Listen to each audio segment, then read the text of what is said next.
Bonjour à vous.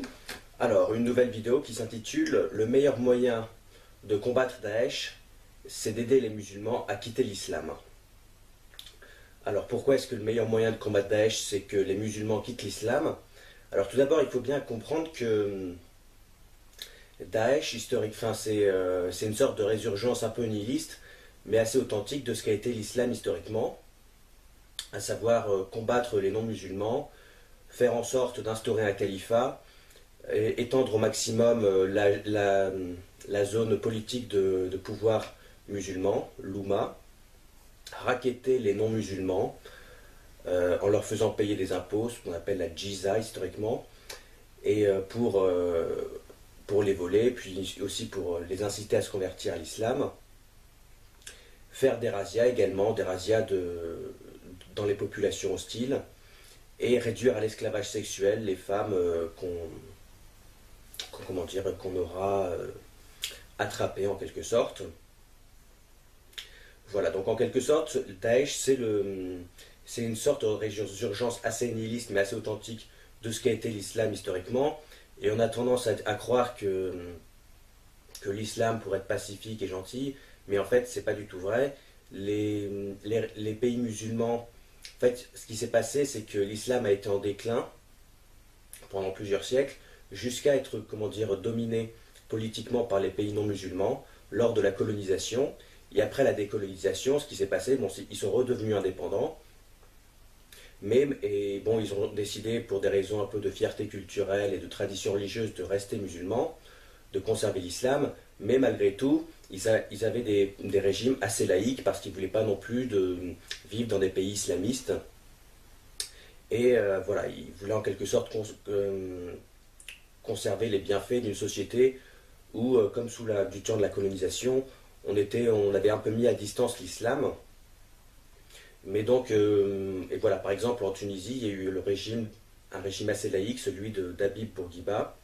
Et c'était un monsieur, le président de la Tunisie, qui n'hésitait pas à boire à la télévision lors du ramadan. Ce qui tranchait radicalement avec les règles d'ascèse imposées par l'islam. Et au demeurant, c'était sans doute pas un mauvais bougre, ce monsieur Bourguiba, mais en aucun cas ce serait le vrai islam. Et étant donné que nous, en Occident, on a principalement côtoyé des gens qui venaient de pays qu'on avait autrefois colonisés et qui transportaient et qui véhiculaient, si j'ose dire, un islam relativement pacifié, relativement aseptisé et édulcoré, on a eu tendance à croire que l'islam de Daesh n'était pas en quelque sorte le vrai islam. Et historiquement, c'est l'islam du Maghreb relativement édulcoré, l'islam de Bourguiba, qui n'est absolument pas le vrai islam. Et donc, une fois admis ce fait que Daesh, c'est non seulement le vrai islam, mais c'est aussi le seul islam, il faut bien se rendre compte qu'en soutenant l'islam, les musulmans s'avèrent être soit les idiots utiles, soit les complices de Daesh.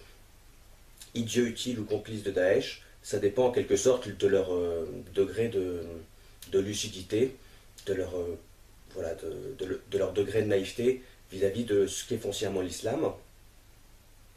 Et c'est pour ça que, une fois ce fait admis, il faut bien reconnaître que le meilleur moyen de combattre Daesh, c'est de s'en désolidariser en quittant l'islam et en évitant de plébisciter ses résultats de façon indirecte, de façon un peu complaisante. C'est donc de quitter l'islam et d'aider les musulmans à quitter l'islam. Voilà, Bossuet disait « Dieu rit de ceux qui déplorent les effets dont ils chérissent les causes ». Autrement dit, voilà, tant qu'ils continueront à plébisciter l'islam, ils devront en quelque sorte assumer en retour les fruits de cet islam et notamment son aspect le plus nihiliste, à savoir Daesh, mais également pas le moins authentique, bien au contraire. Et il ne faudrait absolument pas qu'ils prennent ça d'un point de vue humiliant. Au contraire, ça leur permettrait en quelque sorte de valoriser leur dignité humaine et de donner un coup de main à leur pays, en évitant, parce que tous ces pays-là, tous ces pays musulmans, ils sont régulièrement rongés par l'islamisme et par des actes violents qui viennent en quelque sorte empoisonner leur existence, Donc c'est tout à fait dans leur intérêt de se désolidariser de l'islam. C'est un service non seulement qu'ils rendent à leur pays, mais également c'est un exemple, c'est un modèle à suivre. Ils peuvent en quelque sorte guider les autres, leurs compatriotes, les autres personnes qu'ils côtoient, pour, dans une optique de bien commun. Voilà, voilà. D'autre part, est-ce qu'ils seraient foncièrement heureux de vivre à Raqqa? Bon, je pense que la réponse est non. Rappelons qu'à Raqqa, les gens sont régulièrement fouettés en place publique s'ils dérogent aux règles de l'islam, s'ils ont de la, s'ils ont internet chez eux, si comment dire, on trouve de l'alcool chez eux, s'ils mangent du porc, s'ils fument, s'ils possèdent de l'or, des bijoux dorés, ou s'ils n'ont pas la tenue vestimentaire adéquate. Il y a des jeunes filles, des adolescentes qui ont été lapidées parce qu'elles possédaient un compte Facebook. Bon bref, tout le monde sans doute que c'est pas, les gens ne sont pas spécialement heureux de vivre à Raqqa. D'autre part, ils seront en quelque sorte pris en otage par, étant donné qu'ils ils ne se seront pas suffisamment dissociés de Daesh, de l'islam, ils seront en quelque sorte les victimes collatérales des représailles qui viseront Daesh.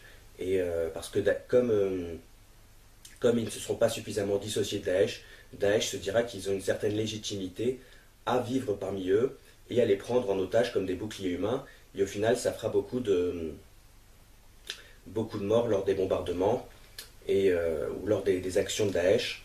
Et d'autre part, c'est le dernier point, voilà, s'ils ne se dissocient pas suffisamment de Daesh, au final, on pourrait les soupçonner d'être des complices. Et c'est pour ça que Donald Trump a demandé que les musulmans ne puissent plus rentrer aux États-Unis. C'est vrai qu'il y a des musulmans gentils, mais comme ils ne se démarquent pas suffisamment, ils ne donnent pas l'impression de balayer suffisamment devant leur porte, ils sont obligés de payer pour les mauvais musulmans. Et voilà. Et le meilleur moyen de balayer devant sa porte et de montrer qu'on est complètement et honnêtement et de façon cohérente dissocié, qu'on a rejeté cet islamisme, c'est d'en rejeter son origine véritable, qui est l'islam. Et dire qu'en fait on n'aime pas l'islamisme mais on aime bien l'islam, c'est prendre le risque de passer soit pour un idiot utile, soit pour un complice hypocrite de Daesh, et forcément les gens ne laisseront pas, et forcément c'est un discours qui va fatiguer les non-musulmans qui vont se dire que qui savent très bien qu'en réalité Daesh est le vrai islam et que s'ils disent ça, c'est parce que ce sont des complices, et malheureusement ce sera difficile de leur donner tort.